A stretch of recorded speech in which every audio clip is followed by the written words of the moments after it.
I first met Dave when I just started work on the railway in 1961 at Guildford Motor Power Depot. One of my colleagues pointed him out to me saying, "That chap over there with the camera is Dave Salmon. He used to work here as a fireman but now works for the council." I would then quite often see Dave at various railway locations, his trusty camera around his neck. What I didn't know until much later was that he wasn't just interested in steam locomotives. He took photos of just about everything. People, buses, street scenes, buildings, you name it, Dave took photos of it. One of Dave's first loves was aircraft. This stemmed from when he was called up for his national service in 1955. He elected to join the RAF, and after his initial training at Padgate, he was sent to Oldenburg, an RAF base in Germany with 26 Squadron. He then spent 3 years at various RAF bases before being demobbed. Unfortunately, because Dave had been away from his railway job as a fireman for 3 years, he found he had to start at the bottom of the ladder again. He duly started work at Guildford Motor Power Depot as an engine cleaner in April 1958. However, in 1960, Dave decided that shift work wasn't for him, so he joined Guildford Corporation as a painter. Dave was a very keen road racing cyclist and competed in some of the toughest road races and time trials for the Phoenix Cycling Club. In 1961, he came fifth in a race from Guildford to Brighton and back. His time was 4 hours, 31 minutes and 8 seconds. He came third in a handicapped 25-mile time trial, his time being 1 hour, 11 minutes and 40 seconds. However, he improved on this 2 weeks later by coming first in another handicap 25-mile time trial, achieving a time of 1 hour, 8 minutes and 40 seconds. Dave was still keen on taking photos of steam locomotives and was often seen at various locations throughout the southern region. He took some iconic photographs during this period, and I'm very glad that he did. The passing of steam on the Southern didn't deter Dave's passion. He'd often be seen on the Bluebell Railway or Mid-Hants Railway. He also took hundreds of photographs of buses and aircraft travelling to open days and air shows all across the country. Dave's father was a keen supporter of Guildford City Football Club, and Dave had been the club's mascot as a boy. Later, Dave became the football club's freelance photographer.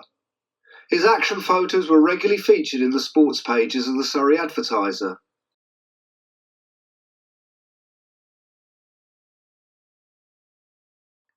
Apart from the railways being modernised, Guildford was also changing, and Dave captured various images during the 1950s to the 1980s to reflect this.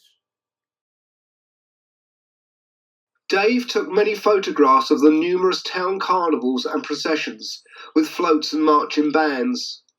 One year the Canadian Mounties joined the parade. He would also be invited to attend other social events and award ceremonies, the Castle Green Bowling Club and the Railway Athletics Club being just two of them. Dave was kind enough to let me use a number of his railway photographs to illustrate stories about my former work colleagues' experiences on the railway. I'm very pleased to say that Dave's exploits became part of that book. Following the book launch, Mick Stone and I would visit Dave at his home on a regular basis to chat about his time on the railways. Dave didn't have a telephone, so the only form of communication was by a note passed through his letterbox, and then he'd reply with a note back through Mick's letterbox. Dave had undergone cancer treatment some time ago, but this had been in remission. Unfortunately, in May 2015, Dave became ill, and this was clearly evident by the last note he posted.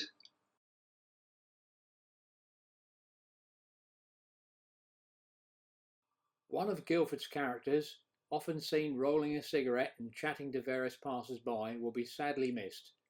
However, the memory of Dave will live on forever through his wonderful photographs.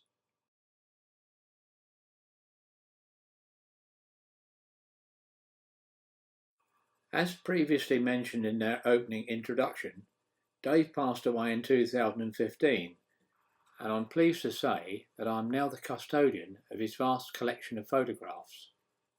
David Rose and I produced 2 double DVDs of some of Dave's photographs, and now the DVD format seems to be losing popularity, it was decided to create a YouTube version of Part 1 Railways for all to enjoy.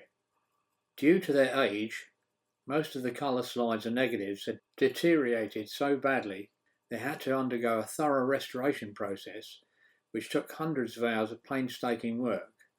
To give you an idea, a sample of their restoration to some of the colour slides are shown in a then and now sequence.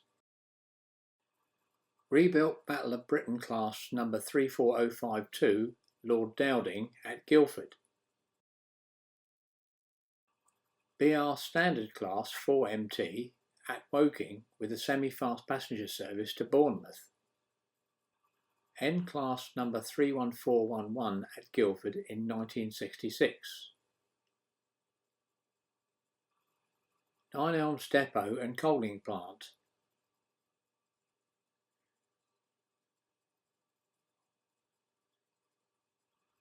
BR Standard Class 4MT tank taking water at Woking.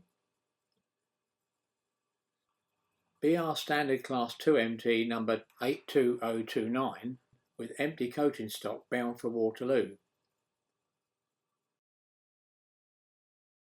This series of photographs, called Dave Salmon, A Man and His Camera Part 1 Railways, is from his vast collection, digitised from slides and negatives, and will be posted in sections.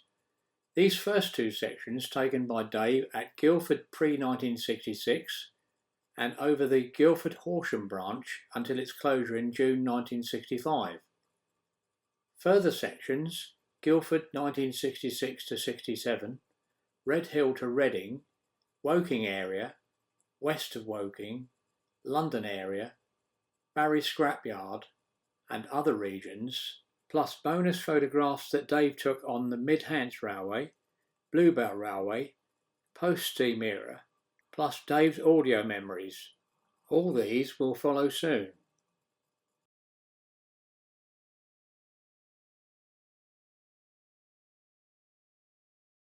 B4 Class 3089, nicknamed Little Jim, stands outside the old shed waiting for her next duty. This locomotive was the shed pilot when I joined the railway as an engine cleaner in April 1961. Whilst working in the boilersmith shop, I even had the honour of climbing into a firebox to clean down the tube plate.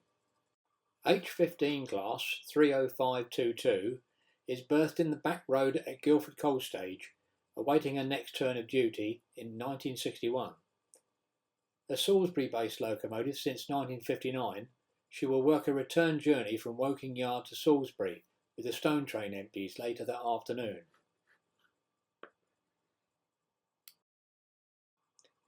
Q Class 30541 stands in the dock at Guildford in April 1964.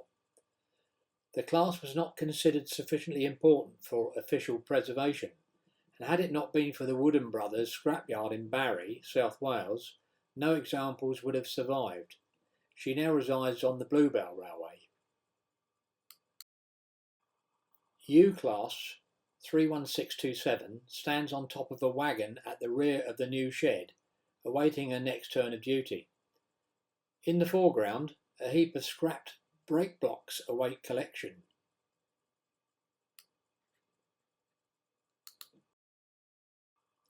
U Class 31619 stands at the bottom of Guildford New Shed, tucked behind a sister locomotive. A Guildford 70C based locomotive, although the ID plate is missing, has been replaced with chalk. The brazier, or fire devil, besides the loco, would be used in the winter months to keep the loco's cold water pipes from tender to engine from freezing up. U Class 31809 and N Class 31842 both stand berthed at the bottom of Guildford New Shed, awaiting their next turn of duty. A view into the new shed, showing from left to right, rebuilt Battle of Britain Class 34052, Lord Dowding, receiving repairs. Valves and cylinder repairs were quite often carried out on Bully Pacifics by the fitters at Guildford. This was also the only road in the shed that this work could be carried out on this type of locomotive, as the turntable wasn't large enough to turn it anywhere else. The loco would have travelled from the new pit across the turntable, which are lined with number 2 road. Next is U Class 31620, which seems to have had her rods removed and are laying on either side. And to the right, Q1 Class 33006. Several other unidentified locos can also be seen. N Class 31411 waits under Farnham Road Bridge to be moved onto the turntable via the old pit. The locomotive would then be placed in the shed for her next turn of duty. N Class 31866 moves onto the turntable at Guildford. Allocated to Guildford in 1965, she was withdrawn from service in January 1966. Guildford fireman Jeff Ball helps out with turntable duties as Q1 Class 33027 is being turned to be berthed in the new shed. The turntable is being run under vacuum control via the connection of the vacuum pipe to the locomotive. Q1 Class 33020 drops down tender first under Farnham Road Bridge towards the old pit and the turntable, to be berthed in the shed after completion of its disposal duties. N Class 31816 runs past the turntable into the middle reception road on her way to the coal stage at Guildford. N Class 31858 runs light engine tender first along the reception road with a Reading to Red Hill head code, so it might have travelled from Red Hill or is on its way to Reading. According to the head code, with disc boards placed either side of the smoke box, a rather clean looking Q1, number 33006, has run light to the loco and is now running up the middle road towards the coal stage for eventual disposal duties. The fireman would now have the unenviable task of cleaning out the smoke box of ash before cleaning the fire and then clambering into the pit to rake out the ash pan. Guildford driver Vic Pratt and Q1 Class 33027 run light engine from the chalk tunnel to the loco reception road for eventual berthing of the locomotive. An unidentified BR Standard Class 5MT minus a smoke box number plate is berthed in number 1 road of the new shed at Guildford. A long line-up of locomotives following their disposal duties taken from Farnham Road Bridge. The first being Q1 Class 33027 C27, followed by Q1 Class 33020 C20, an unidentified BR Class 5MT Standard and another unidentified Q1 Class tender first.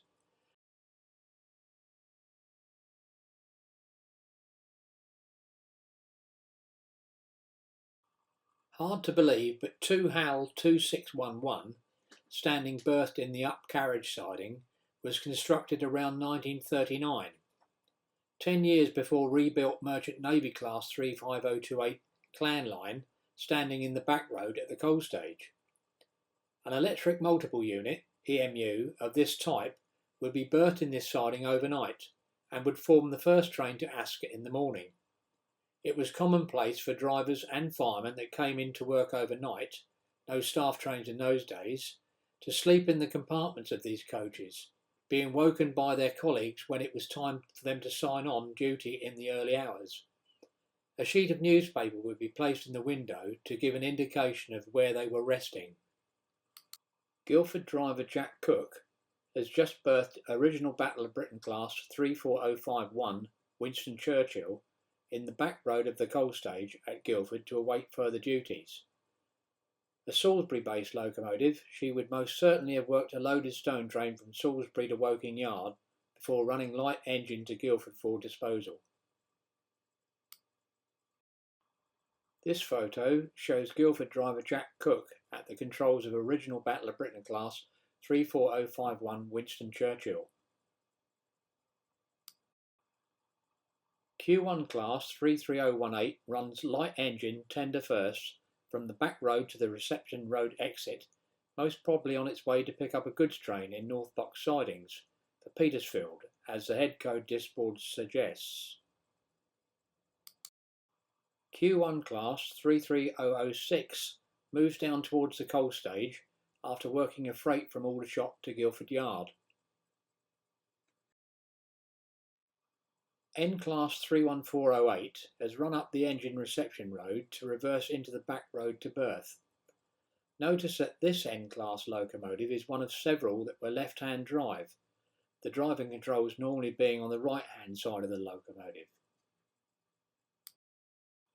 Viewing from what is locally termed the passometer, a walkway that links Guildford station platforms and Guildford Park Road, Q1 class 33020 is berthed in the back road, and U class 31791 is about to be coaled, ready for a next turn of duty.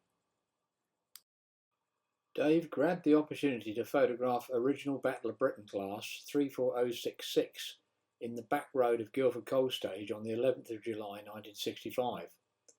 This loco was built at the SR's Brighton Works in September 1947 as number 21C166 and named after Mitchell's famous fighter aircraft Spitfire. Renumbered 34066 by British Railways, the loco remained original throughout her career, but ended her days at Salisbury Shed in September 1966. Restricted driver visibility was mentioned in the report on the disastrous Lewisham rail crash on the 4th of December 1957 outside St John's railway station, in which 90 people were killed and 173 injured. The driver of number 34066 Spitfire had failed to see one yellow and one double yellow caution signal in foggy conditions and was travelling too fast to stop when he saw a red signal and the train crashed into the back of a stationary local train. Dave must have catched a footplate ride on the BR Standard Class 5MT loco for the next succession of photos, with driver Arthur Stretfield and his fireman Jeff Groom.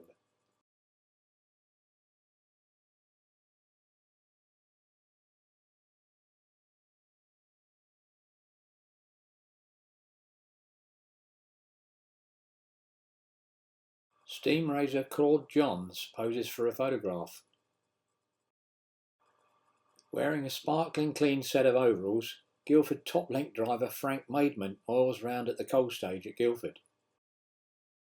Having travelled light engine, Ivet class 41312 runs from the chalk tunnel to the reception road and coal stage for eventual disposal. A red banner has been placed across the entrance to the shed via the new pit to restrict access. N class 31803 waits before entering the coal stage for eventual disposal duties. The steam being emitted from the bottom of the steps is coming from the fireman's side injector, which has developed a fault and is blowing through. N class 31815 runs tender first down Pinks Hill Bank towards Guildford, with Guildford Loco's breakdown crane. Posing for their photographs are top link driver Sid Splinter Wood and his fireman Ray Austin aboard N class 31405. Sid was the ASLEF union representative in those days, and he started his railway career in 1916.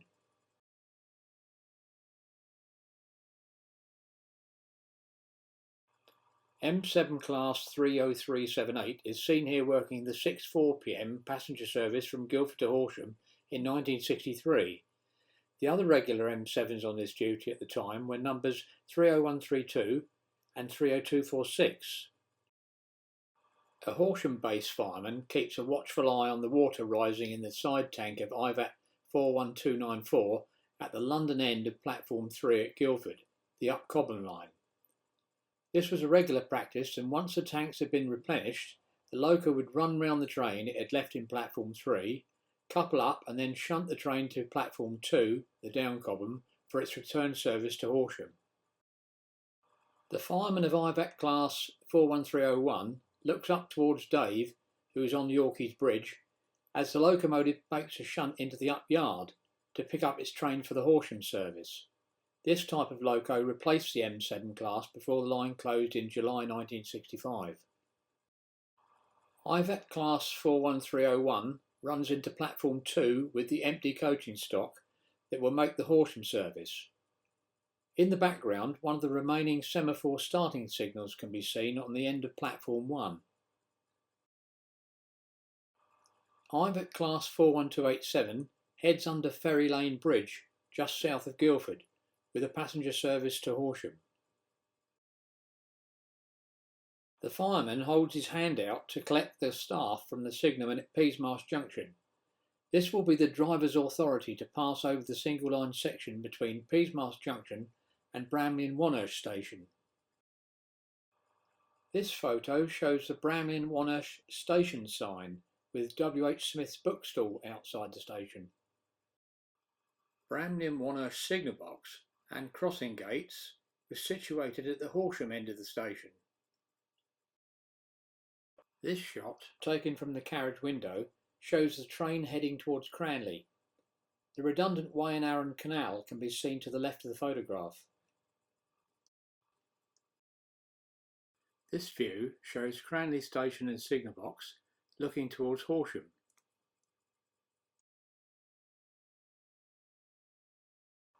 Having just given up the Bramley and Wonhurst section staff to the signalman, IVET class 41287 enters Cranley Station with a passenger service for Horsham. The late Les Mills, with tape recorder at hand at Cranley Station, waits for a train back to Guildford on the 5th of June 1965. With the possession of the staff from Cranley to Baynard's on board and a starting signal in the clear position, IVET class 41294 heads off towards Baynard's with a Horsham service. Dave gets his photo taken for a change with the late Charlie Hampshire at Baynard Station. Dave has now regained possession of his camera and takes a succession of photos of the late Charlie Hampshire and John Richardson, and also driver John Berriman at the controls of IVET class 41294 at Baynard's. Another type of locomotive allowed over the Guildford-Horsham line was the Q1 class. Here we see 33006 at Baynard Station with a passenger service to Horsham. Guildford fireman Frank Saxby poses for the camera whilst aboard Q1 class 33006 at Baynard's. Guildford fireman Roger Hope gets ready for the staff exchange as the train runs into Baynard Station before leaving for Guildford. The next two photographs show IVET class 41301 running into Cranley Station bunker first and then departing from Cranley with a Horsham Guildford service. This shot shows a view from Cranley Station looking towards Guildford on the 5th of June 1965. A colour shot this time of an unidentified IVET class locomotive running into Cranley with a Horsham Guildford service on the 10th of June 1965. The fireman gives up the staff from Bramley and Wonhurst to the signalman at Peasmarsh Junction before joining the main line to Guildford.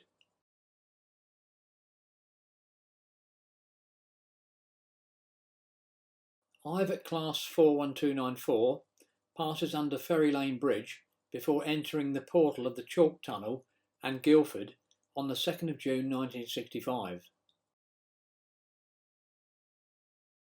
A further shot of a Horsham Guildford service passing under Ferry Lane Bridge before entering the portal of the Chalk Tunnel.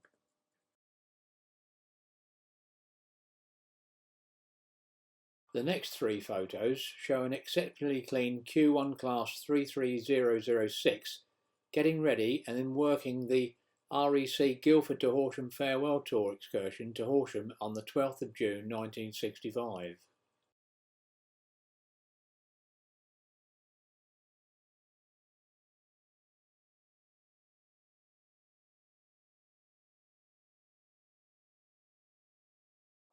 As passengers eagerly await on platform 3 at Guildford, IVET class 41287 moves out from the reception road to rejoin her train to work the last scheduled passenger service to Horsham on Saturday the 12th of June 1965. The next two photographs show Ivet Class 41287 working the final passenger service from Guildford to Horsham on the 12th of June 1965. The end, farewell and other items of bunting have been attached to mark this sad occasion. Loco fitter Ernie Pittman and his mate look on as the train passes Guildford Loco. If you look closely, a female passenger can be seen in the cab of the loco.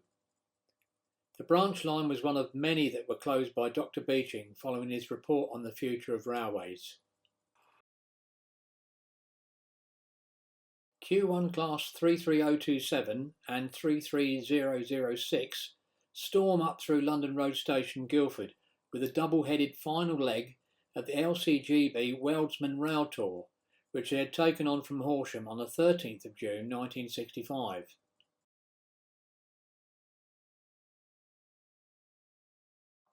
This was the last train to run over the Horsham to Guildford line.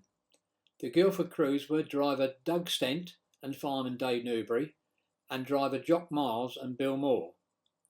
Apparently the train should have stopped at Guildford to let passengers disembark, and the guard applied the emergency brake at London Road Station just as the photograph was being taken. The next four photographs show Bramley and Wanhurst Station in June 1966. The track has been removed and the station is derelict.